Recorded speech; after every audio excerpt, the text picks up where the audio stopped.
शिवसेनेचे ज्येष्ठ माजी नगरसेवक देवराम भोईर, माजी स्थायी समिती सभापती नगरसेवक संजय भोईर तसेच साई जलाराम प्रतिष्ठान आयोजित दहीकला महोत्सव 2025चे बाळकुम नाक्यावरती आयोजन करण्यात आलं होतं।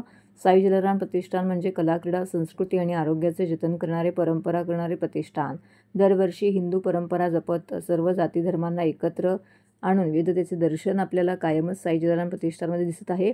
साई जलाराम प्रतिष्ठान आयोजित दहीहंडी उत्सव 2025 याचं हे यंदाचं 25वे वर्ष असून जागतिक विश्वविक्रम मोडणाऱ्या गोविंदा पथकास रोख 5 लाखांचं पारितोषिक। ठाणे व मुंबई उपनगरात सर्वप्रथम जो गोविंदा पथक साई जलाराम प्रतिष्ठान ठाणेतर्फे आयोजित दहीहंडी उत्सवाच्या ठिकाणी येऊन 9 थर लावून सलामी देईल त्या पथकाला 3 लाखांचं पारितोषिक जाहीर केलं होतं।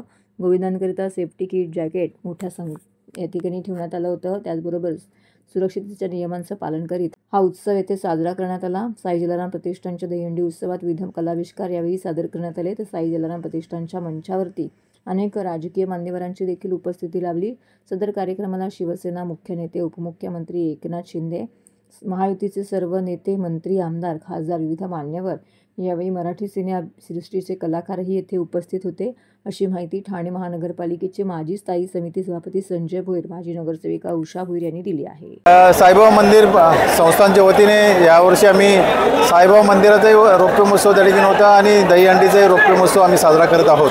अतिशय आनंद आहे आणि आनंदाने त्या ठिकाणी सर्व गोविंदा पथक त्या ठिकाणी आलेले आहेत। आज आपण बघितलं असेल की महाराष्ट्र शासनाने ज्यावेळी इन्शुरन्स पॉलिसी त्या ठिकाणी डिक्लेअर घोषित केली आणि घोषित केल्यानंतर सर्वच गोविंदा पथक आज 8 थर 9 थर लावण्याचा जो प्रयत्न करतात, चांगली प्रॅक्टिस केलेली आहे आणि चांगले गोविंदा पथक आज ह्या इथे येऊन गेलेले आहेत। 70 ते 80 गोविंदा पथकांनी हजेरी लावलेली आहे आणि जवळजवळ 30-35 मंडळांनी इथं आपला प्रात्यक्षिक त्या ठिकाणी दाखवलेलं आहे आणि या सर्व याच्यामध्ये आम्हाला एक आनंद आहे की आम्ही जी प्रत्येक वर्षी ज्या पद्धतीची दहीहंडी बघतो यावर्षीचा उत्साह त्या ठिकाणी वेगळाच आहे आणि त्यामुळं ज्या उत्साहाने सर्वच गोविंदा पथक जे आज येत आहेत, ठाणे असेल, मुंबई असेल, नवी मुंबई असेल, भिवंडी असेल, या भागातनं सर्वच गोविंदा पथक उत्साहाने त्या ठिकाणी आलेले आहेत आणि त्यांची एकच जिद्द आहे की आम्ही इथं कुठंतरी रेकॉर्ड करायचा। म्हणून आज बोरिवलीचा त्या ठिकाणी जो गोविंदा पथक त्या ठिकाणी आलेला आहे,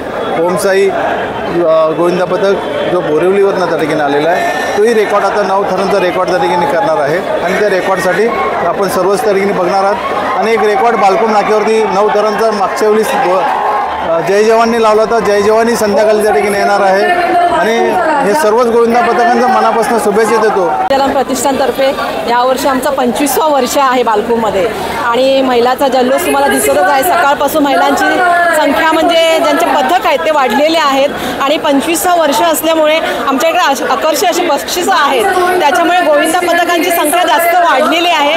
मला वाटते पूर्वी आम्ही 5 किंवा 7 थर बघायला मिळायचे, पण सकाळपासून आम्ही 9 थरच बघतो किंवा 8 थर बघत आहोत। म्हणजे हा जल्लोष आहे।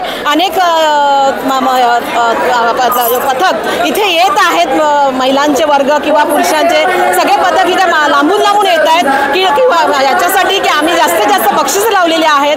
आणि आज तुम्ही बघत आहात बाळकुम म्हणजे असं नगरी हा एकदम सजलेला आहे, कारण लाईट्स लावलेले आहेत, लाईट शो आहे संध्याकाळी। त्याच्यासाठी लोक आम्हाला सांगून गेले आहेत की आम्ही संध्याकाळी जास्तीत जास्त संख्या इथं लोक आम्हाला लाईट्ससाठी आम्ही बघायला येणार आहोत। आणि आज इथं महिला वर्ग जास्त का आलेला आहे, क्योंकि आमची बक्षिसं सुद्धा वाढलेली आहेत आणि त्यांना मिळणारं प्रोत्साहन, त्यांची अरेंजमेंट हे आमच्या साई जलाराम प्रतिष्ठानतर्फे आम्ही केलेली आहे, त्याच्यामुळे महिला सगळ्या खुश आहेत। म्हणून आज सगळ्यांना मी सगळ्या गोविंदा पथकांना शुभेच्छा देते।